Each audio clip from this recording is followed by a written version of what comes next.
Good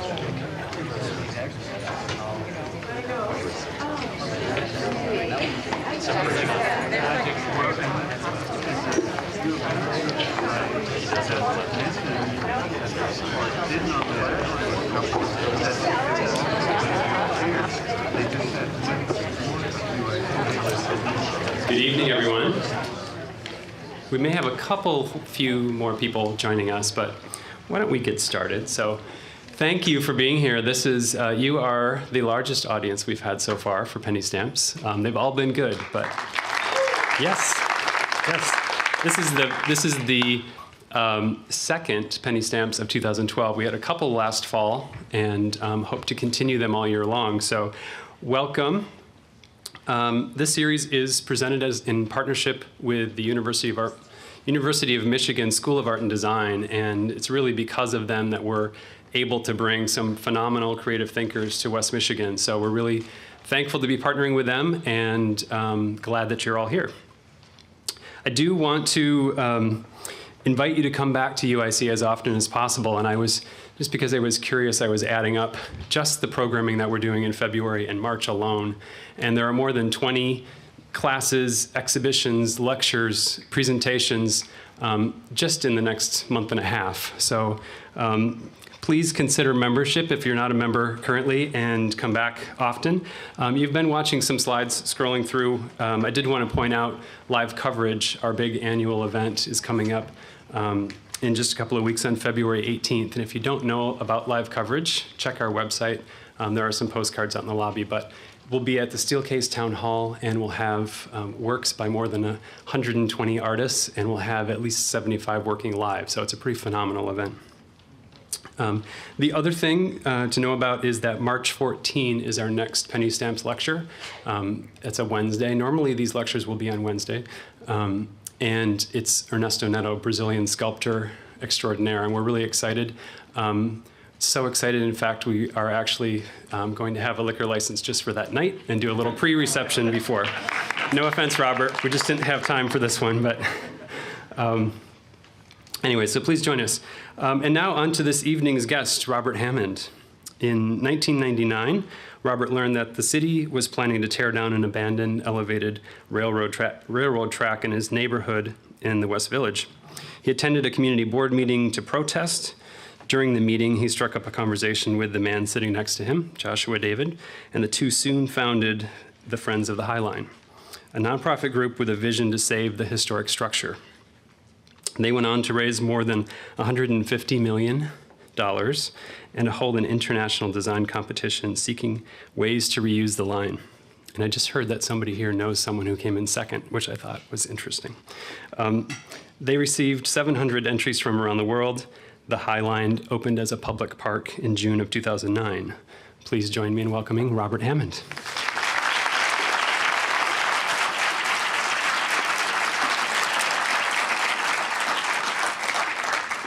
Thank you for having me. It's exciting to be here. This is my first time in Michigan.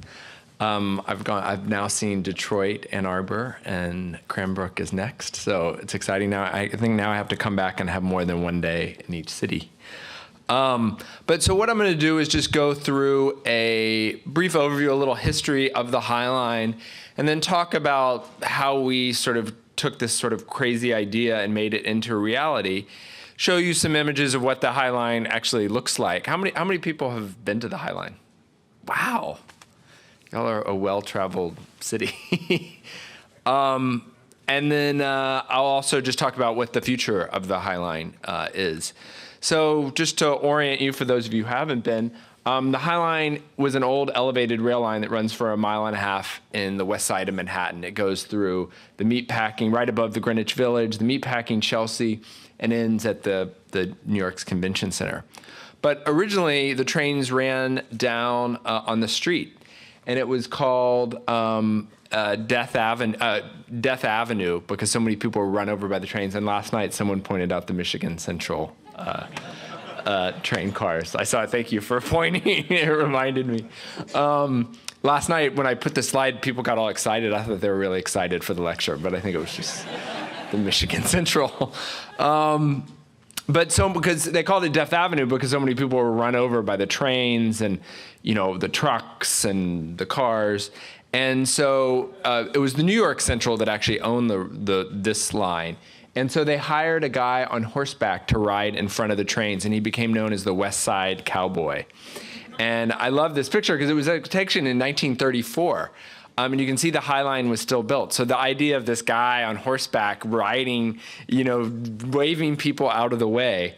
But they built the High Line in the 30s. It was a part of a Robert Moses project. It used to extend much further, and then it goes underground. And you can still, if you take the train from Penn Station to Albany, you're riding under Riverside Park. Riverside Park was built over the old rail lines. And it was always a freight line. People think it was an old L or a subway but it was a freight line. And it serviced this west side, which is a manufacturing area of Manhattan. And this picture was also taken right after it was finished. If you look over in the corner there, you can still see the trains running down 10th Avenue. No cowboy, but here's a picture of it. You used to run through, this is the old Bell Labs building where the first commercial light bulb was invented. And this is what I fell in love with, was just sort of this steel structure, this sort of industrial ruin. I think that's why I always have wanted to come to Detroit, because I have a thing for, industrial, unused or abandoned ruins. And so this is what I saw. And then I read an article in the Times that it was going to be demolished, and it said Mayor Giuliani at the time wanted to tear it down, and the property owners wanted to tear it down. Sort of everybody wanted to tear it down. But I assumed New York, I don't know if it's like that in Grand Rapids, but every building has a preservation group associated with it. So I assumed someone would be working to preserve it, but interestingly, this one didn't. So I heard it was on the agenda, as you heard, on this community meeting. I didn't really go to protest at the time. I was just sort of curious what was happening. I'd never been to a community meeting. I don't know if you'll have community boards, but it's sort of like the smallest, and I don't mean that in a bad way, level of government in the city. And so, it's sort of like, I think of it, community board politics is like university politics. It's like, and I'm sure this will offend someone, but there's so little at stake that people get so worked up over things. That's definitely what happens. And I can't remember who, it's a better quote, I'm butchering it. But it's definitely true in community board politics. So now I've been to hundreds of them. But so I went to this community meeting, sat next to another guy. We were the only two people interested in saving it. So, like you do, you sort of exchange business cards and think nothing's going to happen. But we actually followed up and said, well, why don't we start something? And so people always assume that we snuck up there and that, we were, and it's not that exciting. We just called up the railroad and said, can we go up? And they said, yes. And this is what we came out onto. And, it was 1.5 miles of wildflowers stretching right through the middle of Manhattan, with views of the Empire State Building, the Statue of Liberty. And so, first I fell in love with this steel structure, and then I came up there, and there was this wildscape up on top. And that's when it really, struck me that how incredible this was. It was just these juxtapositions of sort of the hard and the soft, the steel and the wildflowers, running right through the middle of New York. So this is a picture of Josh and I a little after we started it. But we didn't really. My background was in business. I was a history major in college, but I really had supported myself doing startup companies, internet things. And so someone asked me, "Oh, do you have your business plan for the?" And we really didn't have. We definitely did not have a plan. We had no relevant experience. My background was in startups, and I was a self-taught artist, and he was a travel writer. So no background in planning or architecture, and we didn't really have any money either. And the reason I put that up there is because I think it's really important for people to realize, you can do these things with none of the above. And in some ways that we didn't have it. Also, I'm always talking to people that are starting these kind of things, and they feel the need for a really, everyone says you need a vision. And in some ways it's good to have a loose vision. Our vision was, let's do something with this. it wasn't, we didn't even say, let's build a park. We said, let's think about something. We looked at light rail. We were just very open to a lot of different ideas. And there was a lot. Now it's a very popular park, but when we started it, it was no one was really in favor. And this guy, Mayor Giuliani, was really opposed. And I heard Grand Rapids was very conservative, so I don't know where people's leanings are. That's what I asked. I was asking for some information before I came to Grand Rapids. And but Giuliani, and it was very, he was a powerful guy. He was very determined. He ended up signing a demolition order 2 days before he left in office. But we realized sometimes your opponents can work to your advantage, because if none of the story about, it's a 1.5 mile Manhattan and it's wildflowers, worked, I could always say, well, Giuliani really doesn't like it. And they would say, then it must be a great idea. I'm happy to help and get involved. And so one of the very first things we did was get a logo. There was a woman, Paula Scher, who's at Pentagram. And she was pitching, she wanted me to hire her for this .com that I was working on to redo their logo. And I said, well, I'm starting a nonprofit. Will you do? So she did this logo to help get business. And I ended up not hiring her, but she still, my business card looks the same. She did all of our graphic design on the park. And we just came out with a new book that she designed. And, one of our opponents said that the only thing that this project was just two guys and a logo. And he did say it was a nice logo, but he said that's all they have is a nice logo. And there were two reasons behind this attention to design that we had. Is one, it made us look like we were a little bit more than we were, although he called us out for what we really were. But that it made it feel like there was more to it than two guys working out of their home offices. But the other thing that was more, I think, important is it was a commitment that we were going to use good design all the way through. I'm a dreamer, but also a realist. So I thought the chance of this happening were 1 in 100 in the early days. And so if we were successful, we just didn't want to put up a bench and a planter, and call it a day. We really wanted it to have a great design. And so part of it, by doing this design, you just spending a lot of time, not just on logo, but on invitations, on our early website. It was like this commitment that design was going to be important to us all the way through. And I'm going back to this photo that I showed earlier, because this is not one of my snapshots that I took. When Josh and I took pictures up there, they actually didn't look that good. So we really, and most people couldn't go up there. So we wanted to capture what it was like to help sell it. So someone suggested there's this artist named Joel Sternfeld who's a photographer. I looked him up in information, cold called him, asked him to come up. He came up and he said, don't let anyone up here for a year and I'll give you great pictures. So he went up in all different seasons from 2000 to 2001 and took these series of photos that we published in a book called Walking the High Line. And, this is really what helped. Josh and I think of him as like the third co-founder, because especially this picture became the signature of the whole project. We realized that the best way to sell this was sort of for us to shut up and just show these photos, and that people could imagine. It goes also back to the vision. Because the other thing, there was a lot of pressure to come up with a design. And I was meeting with a group this morning in Ann Arbor that wants to do a greenway. And one of the things that we learned is everyone wants to see, what are you going to build? What are you going to build? And we learned it was better not to show designs. It was better to show this and let people imagine 100 different things. Some people saw it and saw preservation. Some people saw horticulture. Some people saw rail. Some people saw a place for art.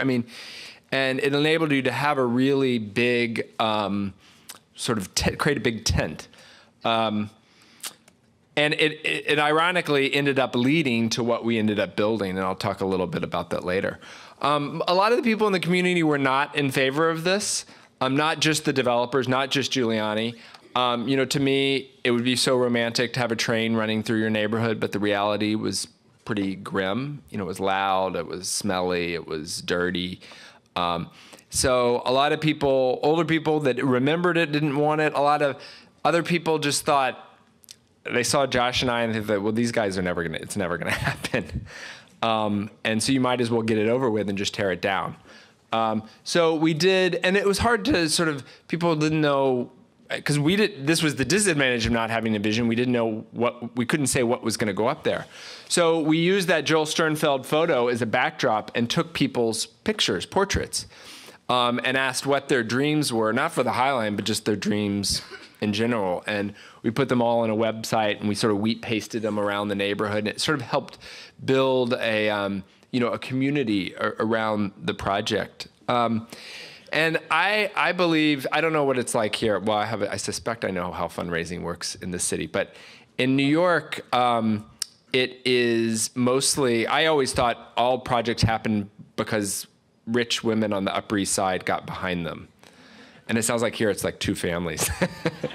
But in New York, there's like lots of rich women on the Upper East Side.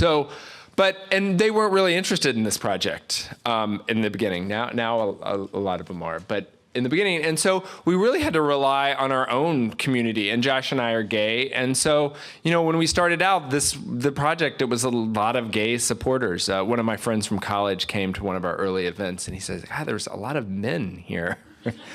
And the reason I showed this picture is this is a guy named Florent who opened a really early French restaurant in the meatpacking. I see someone nodding their head. It was like a pioneer. It was open 24 hours. It was where people used to go after going to clubs, and every Bastille Day he would dress up as Marie Antoinette. And for one of our benefits, he did. You can see the train going around his bustle and his hat. Mayor Giuliani was thankfully leaving. We got all the mayoral candidates running to replace him to support the High Line. And it's a great little trick is, politicians will say anything when they're running for office. So it's easier to get them, on the record. But as often happens, they come in office and say too bad. And Bloomberg was very supportive when he was running. He came into office and, 9/11 had happened. The city was in a huge economic downturn. He didn't care about Florent's Bastille Day dress or Joel Sternfeld's photos, and he basically said this has to make economic sense. So we commissioned an economic feasibility study from a firm that's all they do. It was a guy named John Alschuler. And we went back to the mayor and said, look, if we can prove that over a 20-year time period, it's going to bring taxes, real estate taxes to the city that are greater than the cost, even though the city's not going to have to pay for it all, would that change your mind? And he said yes. So the study looked at Central Park's the best example of park spaces, creating value, but no one was going to say that Central Park could be connected to the High Line. So we looked at these small pocket parks that you probably never heard of, but they create anywhere between 16 to 13% in added value for the apartments 2 blocks close to these parks. We also talked to real estate marketers and asked what would create value, and they said creating a district, that people want to live in, work in, visit, shop in, and Paula Scher, who did our logo, is also an artist, and she created this map for us of all of the different things in the neighborhood and sort of showing how the High Line could connect these neighborhoods and connect the galleries and the shops and the stores and all as one sort of district. So the study we actually got wrong. We thought it would cost $100 million. It's so far cost $150 million. And we thought it would create about $250 million in incremental tax revenues. The Bloomberg administration has now updated that study, and they think over 20 years it'll bring in $900 million in added real estate taxes. The other thing we did in sort of community building was fundraising. I'm sure some of you here are involved in nonprofits, and fundraising is sort of the dirty side, the unfortunate part of running or starting a nonprofit. But we found it was a really important tool in building a support base in a community, because whether someone gives you $5, $10, or 5,000 or 5 million, they become more vested in the project when they donate to it. And in the early days, we didn't have a lot of progress. I mean, we were fighting. And that events were another way of just showing it, making people feel like something was happening, and creating awareness about things. So in 2003, the Bloomberg administration came on board after our study, but we were still fighting. They were still trying to overturn the Mayor Giuliani's demolition agreement, and we didn't have any money. So we decided to do an ideas competition. And so this wasn't a real competition. The entries did not have to be realistic. And some of y'all know, I think he's been here, Reed Kroloff, who's I think the dean at Cranbrook. We hired him actually to help us run this ideas competition. And this is my favorite entry for a variety of reasons, but it was the idea of a mile-long lap pool that would run through Manhattan. I was a swimmer in high school, so I love the idea, no flip turns. And then in the winter, it would be ice skating. And we had entries from all over the world. This one was from Russia, sort of more of as an art piece. This is more of a political manifesto, something about like you had to imprison people in the I-beams of the High Line, so society would have to see the people that were going to prison while they're enjoying their park. And I never understood what the connection of the pool was. But this is playing off of, I think, High and High Line. This one's very interesting because it presses what's happening now. It wasn't about design at all. It was about program. Just learning a little bit about, this institution, and so much of, I think, really vibrant institutions is the programming that happens around them. This was sort of all the different programs that could happen in and around the High Line. This was my other favorite, which was a roller coaster. So you could leave the landscape perfectly intact, and then you would, look in people's apartments, zoom down. And we had the exhibition in Grand Central because we wanted people to think about it not just as a local project, but as a citywide project. And Grand Central was named after the Central Railroad, and obviously a great example of industrial reuse. On a side note, on Saturday, I'm hopefully going to be visiting is it called the Central Station in Detroit? Which I've always been obsessed about, so I'm excited to actually see it in person. And so we exhibited all of the entries in Grand Central. So, one of the things about a lot of big sort of projects like this is, you come up with a plan and then you bring it to the community and ask for input. But, no one really wants input after you've done a plan. You sort of maybe tweak something. But so we really wanted this, and we didn't have a specific vision for what it should be. So we went to the community before, after the design competition, the ideas competition, we said, well, what do you want? Here are just these crazy ideas. What of these things are interesting? Once we start thinking of a real design, so this is a postcard that we sent out, just, what do you want? And convened this community input before we hired a design team. And then after we got a design team, we had them go back at each step to sort of talk to the community. And one of the other secrets about community input is you do not have to take community's advice, or it's just really listening and then telling why you're not taking their advice. Is what really people just want to be legitimately heard. And in some cases, we did take their advice.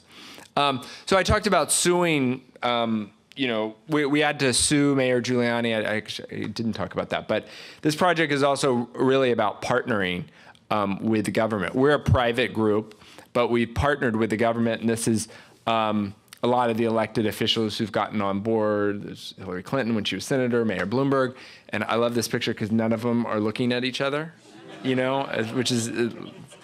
But But even with all the political support, we still had these property owners that wanted to tear it down because they owned property underneath the High Line, and they had this rail easement running through their property that they thought would never get developed. So we looked at, and we looked again at Grand Central. And most people know the story of how Jackie O sort of saved Grand Central from demolition.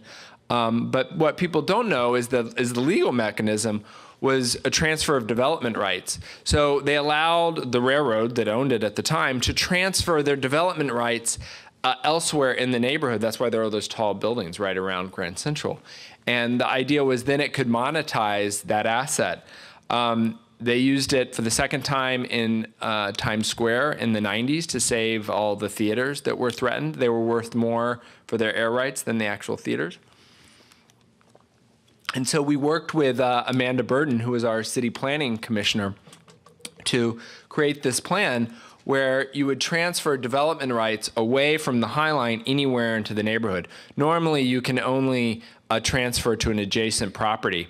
So this allowed the property owners to really monetize the High Line over their property. So that got them on board. So by then we were ready to really think about what do we want to do on the High Line. You know, what is, now that we didn't have it, we were at the place where we needed a real vision and a real design. So we did a design competition, different from ideas. It had to be real designs. And the challenge was, you know, this is what I fell in love with, this sort of magical experience. How do you recreate that? And we also knew we had to rip everything out. So at first we thought, oh, maybe just put in a walkway, you know, over this landscape. But we had to put in new drainage. We had to take out lead paint and all this remediation. So we had to rip out everything. So the challenge was, how do you capture this magic but create something new? So we had 4 finalists. This was the entry from Zaha Hadid. And in the interview, because there were no trees, and that green stuff is AstroTurf, I asked her, why do you not like trees? You know, there are no, and she said trees are things that architects put when they don't know what to do with a space. And I personally, I really do love her work, but realized it was not a good fit, you know, for the High Line. This was a concept from Michael Van Valkenburg and Julie Bargman, who's a fantastic landscape architect. Also Stephen Hall, who was one of the first people to ever look at the High Line. His very first famous project was called Bridge of Houses back in 1980. And his office, still to this day and for the past 20 years, overlooked the High Line at 30th Street. And his concept was more sort of architectural. And then there was the team of James Corner Field Operations, who's a landscape architect, and Dillers, Caffidio, and Renfro, and they had partnered with Pete Uldoff. And they, you know, it's like that cheesy movie, They Had Me at Hello. From their very first interview with them, I loved them because they were arguing amongst themselves in the interview. Like, because they couldn't agree on their vision. And what they were arguing about was, how do you preserve some of that magic Joel Sternfeld? Because that's what everybody, when you ask people, what do you want? They point to that Joel Sternfeld photo I showed you, and they said, we want this. So how do you create that, recreate it? Not really, because you couldn't just preserve it. How do you recreate it without sort of making it too kitschy? And that's what their dilemma, you know, was. And so they came up with this idea of these concrete planks that would comb into the landscape. And this was from their competition entry boards. And this concrete planking system that could be used in all different ways. And what's so interesting about this is, especially if you look at the last one, the flyover, you know, we thought that's one of those things architects put, but, you know, it'll never actually be built, but it's an interesting idea. And I'll show you later how they were actually able to just execute that on this new section. So here you can see, after we've cleaned the site out, we had to put back all we put back the rail tracks. You can see the planks before the dirt went in. Here's what it looked like actually right before we opened in 2009. And it's almost like the plants are like clawing, you know, the landscape back. And there you can see it from an aerial view, and it sort of evokes the linear nature of the rails. And Piet Oeldof is the Dutch horticulturalist that they partnered with. And he took as an inspiration that wild landscape that was growing up there, but sort of almost put it on steroids. I asked him once if I should call this a natural landscape. And he said, actually, there's nothing natural about it. It's idealized nature, but it's really, and our gardeners can tell you, it's sort of like minimalism. You know, you think it's easy to make a minimal room, but it's actually very difficult and hard to keep clean. It's sort of like this landscape. It's hard to build and really hard to maintain. But things are growing, flowering all through the year. It's all perennials.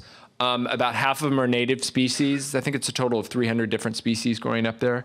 And there's blooms from February all the way through to November.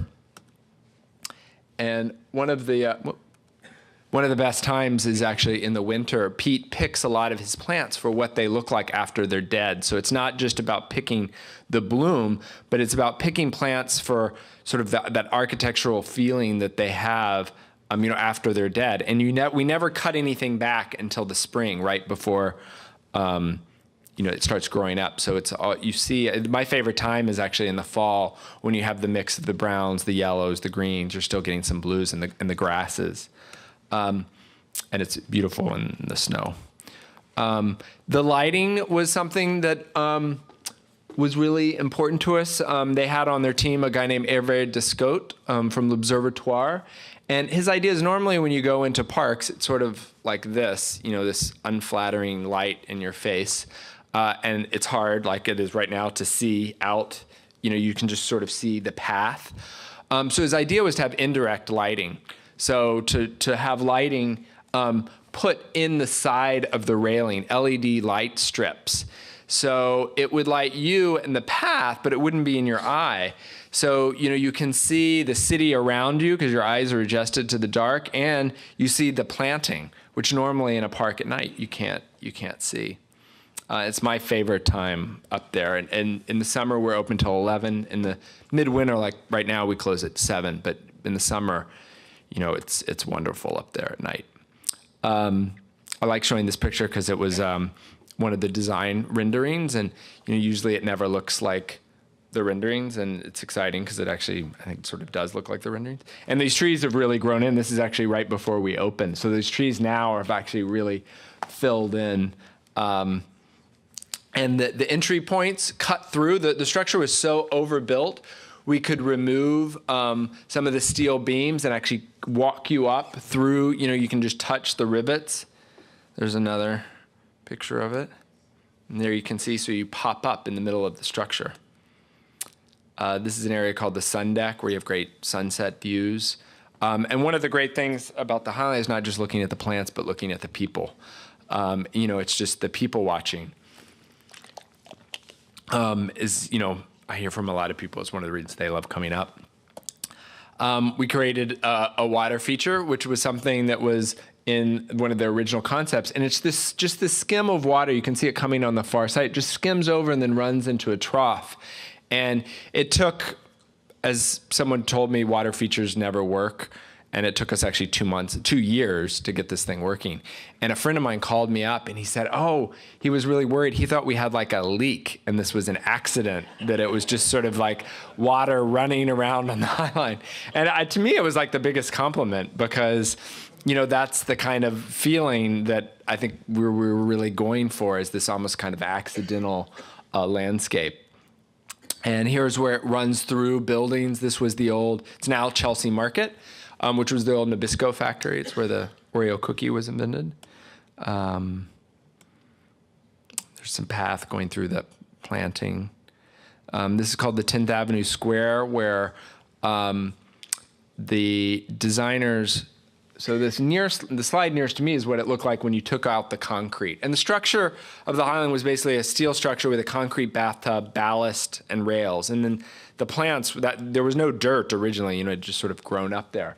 So they reinforced the structure, cut out all those beams, and then created basically an amphitheater that's over 10th Avenue. And it creates this, experience of you're just never over an avenue in New York. So it creates this different vantage point of New York. And one of the great interesting things of New York is, normally when you go up in buildings, you go up in the Empire State Building, people look like little ants. The perspective of the High Line is not that grand. It's 30 feet up. It's 3 stories. And so you can make eye contact with people on the street. So it has this very different kind of connection to the city. And there's someone sitting at the very bottom. We do performances in this space. The furniture on the High Line, we call them peel-up benches. So it's just basically the plank that peels up. We had to get a special dispensation because we have laws on how wide benches have to be. And we had to get a special I don't know, whatever the word is, waiver to do thinner benches because we didn't want them to be wider than the plank. So there was an article saying that it was really only for skinny butts, but I think it looks like most people fit. And then again, just some of the planting images, that are changing all through the year. And this plant, I think it's a red bud, just started blooming right now.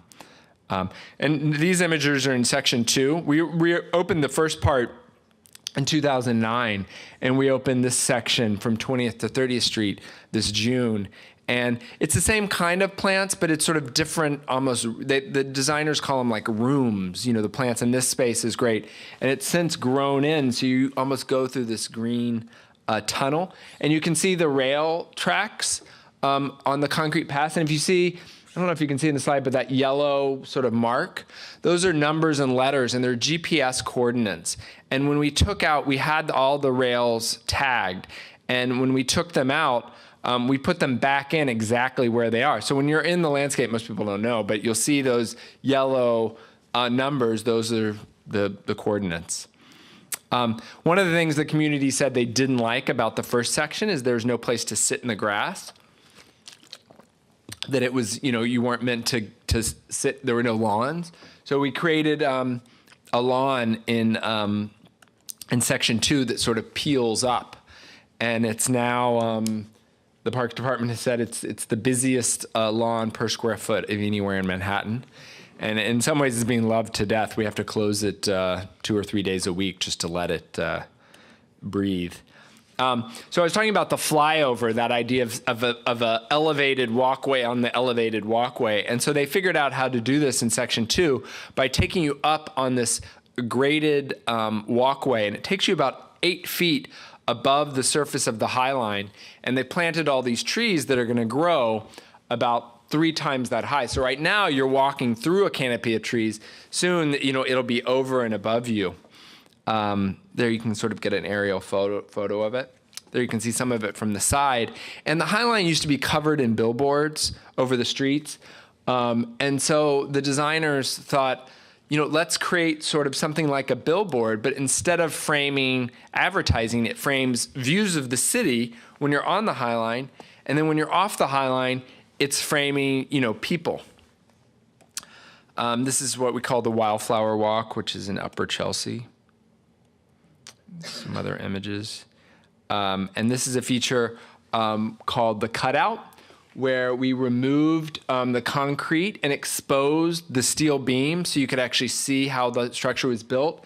And that grading you're standing on, you can see the cars sort of zip under you. And so that's basically the end of what's open right now. This is an aerial view looking south. And later I'll talk a little bit about the next section.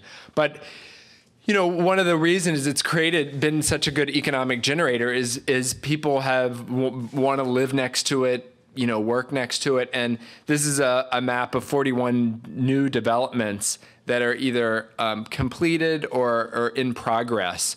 And these are all since 2009. And as we all know, these have been tough years. So it's been pretty impressive that this has, really encouraged a lot of great development. And one of the most exciting pieces is the Whitney Museum. They've rented their current Breuer building starting in 2015 to the Met, and they're going to move downtown. And this is their new museum designed by Renzo Piano. It'll be about 4 to 5 times as big as their current space. And it'll also be that Calder statue is on top. That's our maintenance building that we're currently in construction of. So these are just some of the numbers. I said they think it'll generate $900 million in added tax value. It's already created $2 billion in new developments. Some other sort of economic numbers.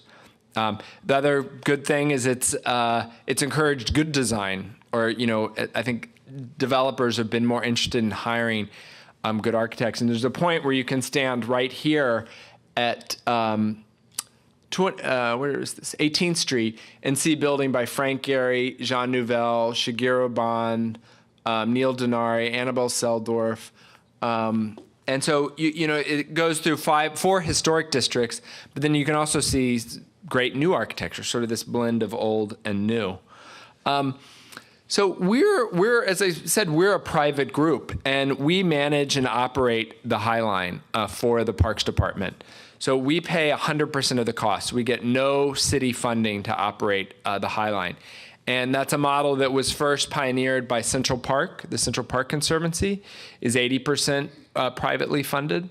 In the construction, the city paid for about $100 million of the construction, and we raised $50 million privately. But all the people you see on the High Line, you see the logo in the guy's shirt, working on the High Line are all Friends of the High Line employees in all different kinds of weather. One of the hardest things is actually snow, because we can't use salt because the water is recycled into the planting beds. And so that would kill all the planting. So it has to be removed by hand. And it's the numbers of people have so much more than we ever thought. We thought it would get about 300,000 people a year. That's about how many the Whitney sees every year. And this year we had 3.7 million visitors. Our busiest day this year was 53,000 on Father's Day. Just for mothers out there, Section 2 wasn't open during Mother's Day, so I think that's why Father's Day was more popular. And the numbers continue to grow. I thought we had 200,000 in November. No, we had 400,000 people have come in November. And it's actually our biggest concern is how do you preserve the feeling of keeping it to be a special place when we get so many people. And this is actually one of the things I find really almost frightening. I mean, one, it's cool that so many people like it, but I'm from San Antonio, and we have the Riverwalk, and a lot of people always assume that, do you want it to be like the Riverwalk? And I always said, no. I never went to the Riverwalk. I mean, it's very nice. I'm glad San Antonio has it, but it's just for tourists. So, how do we keep this from becoming just a tourist attraction? And, that the way... Well, here's another. This is almost like comical. It was this travel and leisure poll of the 20 world destinations. And, I don't really think we should be ahead of the Acropolis, but, I do think we should be ahead of the Swiss Re building in London. But my mother asked why we weren't higher. But going back to how do we make sure this is... to me, I've always had 3 main goals for the High Line. And the first one, personal goal, is that it's well loved by New Yorkers. That tourists can come visit, but it needs to be loved by New Yorkers. And so one of the ways we're going about that is through programming. This year we did over 300 free programs throughout the year. In all different kinds of disciplines. This was a step festival we did where we got step teams from all 5 boroughs. The other thing we're trying to do is try to get people from all 5 boroughs, to visit the High Line, not just locals. And we gear a lot of our programming towards kids. And again, tourists can bring their kids, but it tends to be locals. This is a concert we did called Bang Your Trash, where this band makes instruments out of trash, and this was in that amphitheater. This is something we have called Saturday Play every Wednesday and Saturday. We're starting a program this year for toddlers and basically their caregivers. This is something, we have a lot of, people think of Chelsea as a really wealthy neighborhood, but it's actually, there's 2 large public housing projects in in Chelsea. And so 90% of the kids are actually on a lunch program in the neighborhood. So it's a weird gentrification story in that the poor people are not being pushed or aren't going to leave. You're going to have very wealthy and very poor. And so we do a lot. We've done a lot of outreach in that community. And one of the things they've said is they when we talk to them, they say we don't feel welcome on the High Line. And they give a whole host of different reasons why, that the design they feel is off-putting. They feel like they've also said we don't see people that look like us. And so we asked them what kind of programming they wanted. And so one of our contacts suggested a salsa band, and we tested it 2 years ago. And one, it brought a lot of people from the neighborhood, but then everybody that was just walking on the High Line loved it. So we've expanded that, and we do that now all through the summer. This is a wandering band. It's interesting to do performances on a linear space. So we do things that like involve a lot of movement. This is some of the programming we don't create. I mean, my favorite programming is the ones that springs up naturally. This is a group of local astronomers who bring up their telescopes every Thursday night during the summer. And I mean, this summer I was walking home on the High Line and someone just asked me, they didn't know who I was, and they said, "Do you want to see Saturn?" And I've lived in New York for almost 19 years, and I didn't even think you could see stars in New York, but with a telescope you actually can. And this picture is sort of unfortunate because the thing the High Line is most famous for, the biggest, you can go on Google and see what stories are like the most popular stories. And there was one day where we were the second most popular story in the world. And it was because the New York Post did this expose on how people were having sex in the High Line. I mean, in the Standard Hotel, which is above the High Line, and people were watching it from the street. And every news media picked it up. And now tourists just sort of stand there sometime looking up, waiting, hoping. And that's not what the telescope, but it's like a bat. It's sort of like, that's not the goal of the telescope. The other thing we do is art. Chelsea is the home of more art galleries than anywhere in the world, but you cannot feel welcome there, no matter how rich you are or the color of your skin. Galleries are, I think they learn how to make you feel like you're not wanted when you go in there, and they're difficult to walk around. Chelsea's not as easy as Soho used to be. There's fewer street front galleries, and so we've always wanted to have art be a part of the High Line.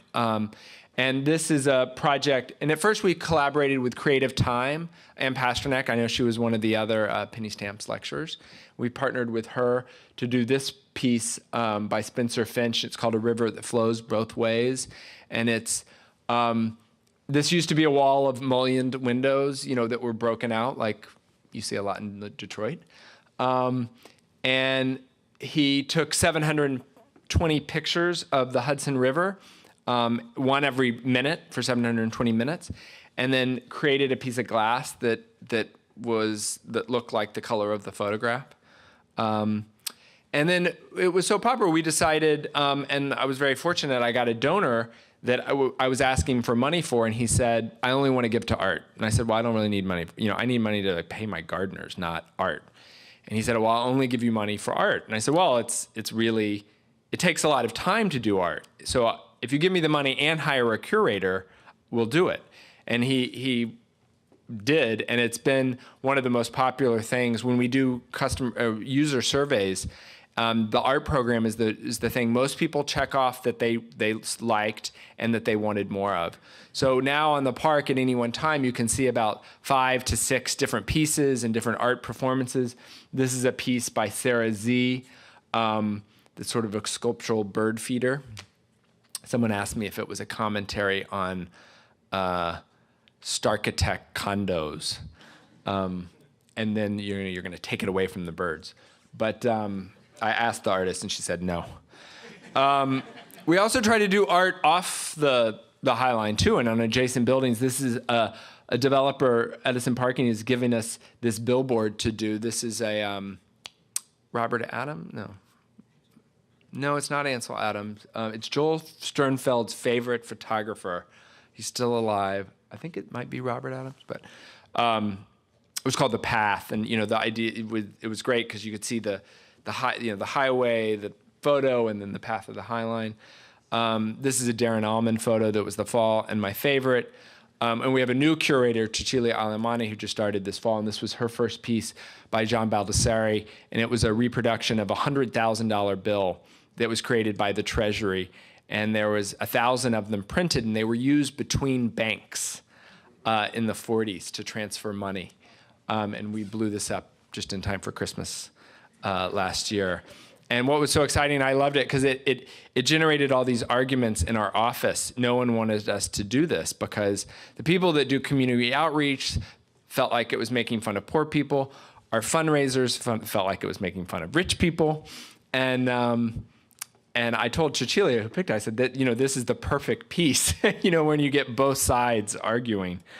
But the High Line's not done. We still have that last section to go. It's around the rail yards. It's another half mile. So, and it goes around the last biggest undeveloped parcel in Manhattan. It's called the rail yards. And it's basically the parking lot for all the trains that come into Penn Station. And so they're actually going to put a platform over it to develop it. And originally, they wanted to tear it down because the High Line, as you can see, rings the whole site. And so they said it would be much easier to develop it if the High Line was just gone. So even after the success of the High Line after it opened, we still had to fight this other battle to keep this part. And it's the most beautiful section. It's where you have great Hudson River views. Most of Joel Sternfeld's photos that I showed you and that are in the book were all taken in this section. It was also the site where, on this, there's sort of two sections. This part on the side nearest me is where they were going to build the new Jets Stadium and Olympic Stadium. Back in 2002, New York was competing with London for the Olympics for 2012, and this is where they're going to have the Olympic Stadium. And now it's going to be a mixed-use development. It's 12 million square feet of development. I don't know why I have 1.2 million square meters, but I think it's the same thing. 12 million square feet. So it's like downtown Seattle times 2. And these buildings are huge. I mean, in that other one, you can see the Empire State Building in the back. So there'll be several 100-story buildings in this, and the High Line will ring around it. And that's what the designers are working on right now, is this challenge of how do you deal with the High Line juxtaposition of these huge buildings. And we hope to start releasing some of the images and concepts in about 2 months. And if all goes according to plan, we might be able to start construction on this this year. So, but the High Line to me is not just about what happens on it, but what we do around it. And we were talking about talked a little bit about programming. It's also seeing what we could take advantage of around the neighborhood. This was a parking lot that I got a developer to give me for the summer, and we turned it into a roller skating rink. And we just used construction barriers, to ring around it. And we had 20,000 skaters this summer. And then under the High Line, we opened a beer garden with Tom Colicchio, and those are just office lights hung, from the High Line. At one point, we had a bouncy, AOL helped us sponsor this bouncy castle art installation. And sort of one of the exciting parts, Alicia Keys came and had her birthday there. And I hope if you're interested in wanting to learn more, this is our book that Joshua and I wrote this fall, and it's on Amazon for $19. But if you want to buy it, it's also on our website for $30, and all the money comes to the High Line. And if you're interested also in supporting us, you can always become a member of Friends of the High Line on our website, thehighline.org. And how many people are members of this institution? Well, that's good. Okay. But, I just encourage you also, I always make a plug for, none of us that run these nonprofits can do it without members. I think a lot of times people, what difference does $75 or $100 make? But I can tell you it makes a huge difference for all of us, for this institution, I'm sure, and for ours. And even if you don't want to give money, I also hope you can become friends on Facebook and sort of updated. And if you're ever coming to the city, to see what kind of programming we have available. And I wanted to end on this story. To me, this is what made me feel like the Highline was really successful. When we opened the first section, one of the lights on the stairs was misdirected into this woman's bedroom, and she called us to complain, and we were frantic and said we'd fix it, and we didn't. And so, like any good New Yorker, she made the best of a bad situation. And she got one of her friends, who is a cabaret singer, to serenade the crowds on the Highline. And it became known as the Highline Renegade Cabaret. And you could always tell when someone was performing if she'd put those Chinese lanterns out.